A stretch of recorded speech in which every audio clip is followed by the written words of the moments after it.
Welcome to Tarot Tuesday for the week of August 18th. This is for Cancer, Sun, Moon, Rising.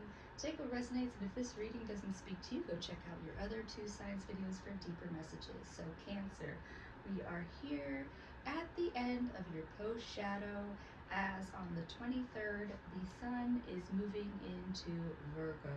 Things are going to start to really lighten up for you there, probably. And you also have, by the next time we meet, Mercury will also be going into Virgo. You as a water sign will feel a lot more supported with an earth energy versus this fiery post-shadow that you've been in. And just a reminder that, yes, last week we had this eclipse in Leo, and the following week from now, we're going to have an eclipse in Pisces. That is the eclipse season moment that we are in. So while we are making this transition into Virgo, which is more practical, it's basically back to school time for everybody, this is a moment of deep transformation that we are kind of in the very middle of, these two equinoxes, yeah? So let's see what we got going on for you this week, and I'm using the Forager's Daughter Tarot. It was another deck that I got from one of my Leo ladies. So let's see what we got going on for Cancer. All right, so you have the Four of Wands. This is basically one of the best cards in the deck. And another, another card design. They have 1111 is what the two wands make, but you can kind of see it here. And so here, this is saying that, yeah, Cancer, you've made it through the darkest part of the storm. And as long as you keep your eye on the prize of where you want things to go in the most balanced way, 1111 is that perfect male-female balance as well moving forward. So Cancer, you want to make sure that you are driven, you have your focused intent for this week. Yeah, get out of this post-shadow. Yeah, because the energy you're leaving with is the Nine of Pentacles reversed. And Nine of Pentacles reversed is saying to remember, Cancer, even though you're in your post-shadow, count your blessings. What do you have? What has led you to the point you are here now? And what is it, that abundance that you really want to start to harvest now? Yeah, where are your goals of, what you're fruiting this harvest season? And if you have more things to work on, continue to work on those things. But this is saying that you already have everything you need. You just need to open your eyes to all that there is. Oh my goodness. Yeah, because doubling down on that, you have the Seven of Cups. And so Seven of Cups, you can see this frog has all of these options that he needs to pull down into his cups. And so Cancer, to get to here, you have to start to just focus on one of these things that you need to pull into your life. Do you need to focus on your career goals? Do you need to deepen those relationships? Do you need to enrich yourself? You need to pick one thing to work on at a time.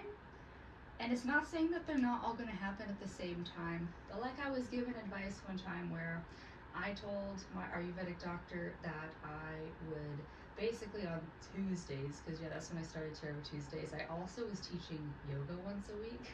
So that was just the day that I would teach yoga and then maybe try to fit in a run or a client or two before doing Tarot Tuesday, and then maybe afterwards I would lead a group activity at the place that I lived at. And that lady was like, maybe pick one or two of those things. So Cancer, this is not saying that you can't have all of these options. This is just saying focus on one or two at a time.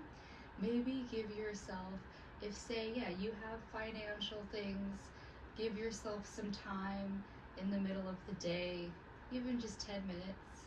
You got some self-care things you do, like I'm watching this lady take a walk right now, and she's giving herself that time in the morning.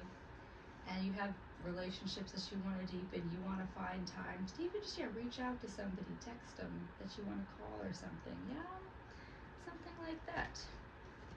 Because the outcome it is the Queen of Wands. So she's reversed, but regardless, you know, you can't have 1111 without embodying all of your passions.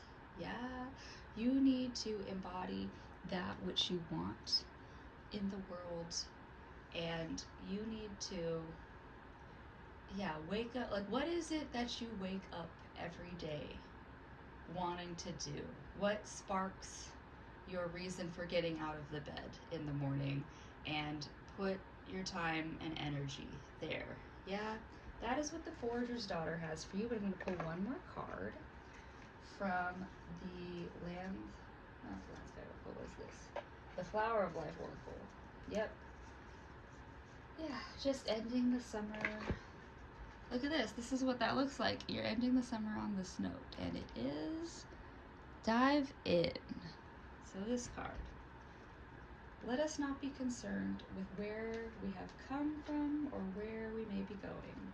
Sit quietly, close your eyes, and feel into the eternal moment happening now, and now, and now. Allow all to be as it is. Sink deeper into you. Fall into grace. Dive in and allow the riches of you, infinite, unconditional love to be revealed. Let go, let be.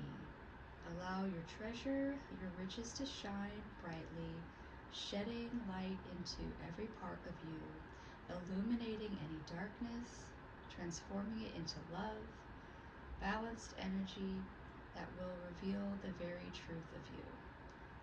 Free yourself of all that holds you back. Yeah.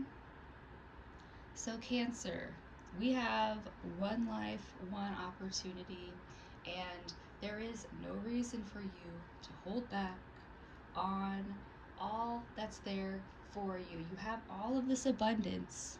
You just have to find that focus and what sparks you every morning. Yeah, it's up to you to fulfill those dreams, Cancer. No one else is going to do it for you. Yeah, that is what I have for you this week, Cancer. I hope that helps. I do hope that you find this 11/11 moment at the end of your season, and I'll see you next time.